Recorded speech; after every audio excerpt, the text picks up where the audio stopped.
নমস্কার বন্ধুরা, আজকে শুক্লা রান্নাঘরে অনেক অনেক সবাইকে স্বাগত। আজ একটা নতুন রেসিপি নিয়ে চলে এসেছি।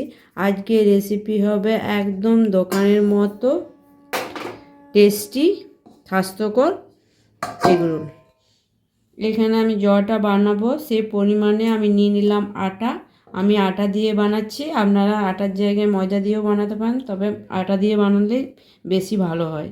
যেহেতু আমি ঘরে বানাচ্ছি তাই আটা দিয়ে বানাচ্ছি, আর দোকানে তো আটা দিয়ে বানাবে না, দোকানে ময়দা দিয়েই বানায়। এখানে দিয়ে দিচ্ছি পরিমাণ মতো নুন, আর দিয়ে দিচ্ছি সাদা তেল, আর এখানে দিয়ে দিচ্ছি কয়েক দানা চিনি।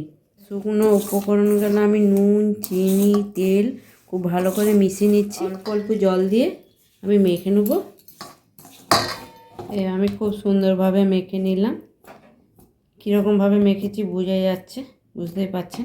এইভাবে মাখলে ভালো সফট হবে। এবারে এইটাকে আমি 5 থেকে 10 মিনিটের মতো রেখে দেবো। তবে আপনাদের হাতে সময় থাকলে এটা আরও বেশিক্ষণ রেখে দিতে পারেন, তবে আমার এত সময় নেই, তাই আমি 5 থেকে 10 মিনিটের মতো রেখে দেবো। আমার খুব ভালো করে আর কতটা সফট হয়ে গেছে, নরম।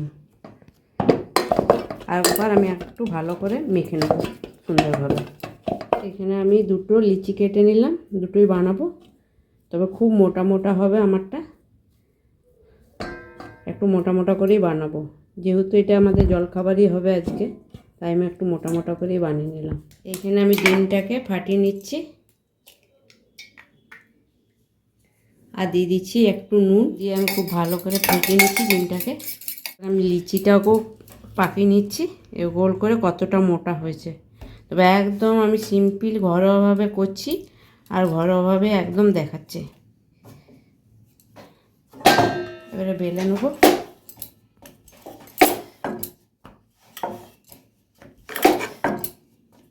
আমি একটু বড় করে বেলে নিলাম, যেহেতু আমার লিচিটা মোটা হয়েছে। আমি তাওয়া চাপিয়ে দিয়েছি, এবার রুটিটাকে দিয়ে দিয়েছি। এবার রুটিটাকে আমি উল্টে পাল্টে একটু কম আঁচ করে ভালো করে প্রথমে উল্টে পাল্টে সেঁকে নেব। এই উল্টে পাল্টে আমি খুব ভালোভাবে ভেজে নিলাম। এবারে তেল দিয়ে দিচ্ছি।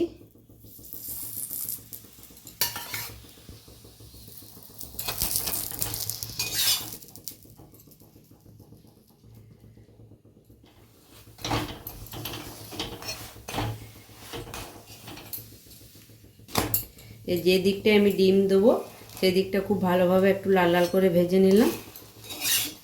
আমি তুলে নিচ্ছি, আর আবারও তেল দিয়ে দিচ্ছি ডিমটা ভাবে ভেজেছি লাল লাল করে, সেদিকটা দিয়ে ডিমটা দিয়ে দিচ্ছি।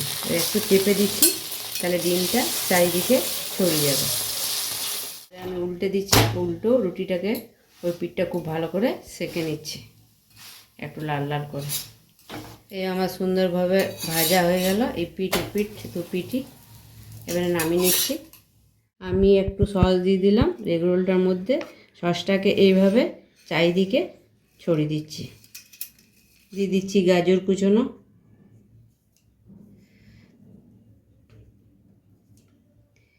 দিয়ে দিচ্ছি শসা কুচোনো, দিয়ে দিচ্ছি পেঁয়াজ কুচোনো। আমি পেঁয়াজ শসা সব আগের থেকে কুচিয়ে রেখেছিলাম আটাটা মেখে। দিয়ে দিচ্ছি ঝালের জন্যে লঙ্কা কুচোনো, দিয়ে দিচ্ছি এইখানে একটু ভাজা মশলা, দিয়ে দিচ্ছি বিট নুন, দিয়ে দিচ্ছি লেবুর রস, আর দিয়ে দিচ্ছি আবারও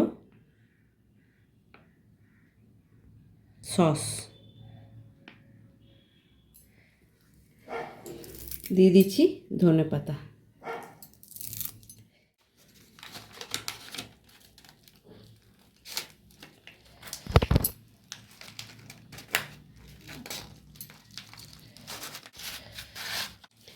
আজকের এই ঘরোয়া পদ্ধতিতে একদম স্বাস্থ্যকর টেস্টি এগরোলের রেসিপিটা আপনাদের কেমন লাগলো অবশ্যই জানাবেন। যদি ভালো লাগে লাইক শেয়ার সাবস্ক্রাইব করবেন, পাশে থেকে সাপোর্ট করবেন। ধন্যবাদ।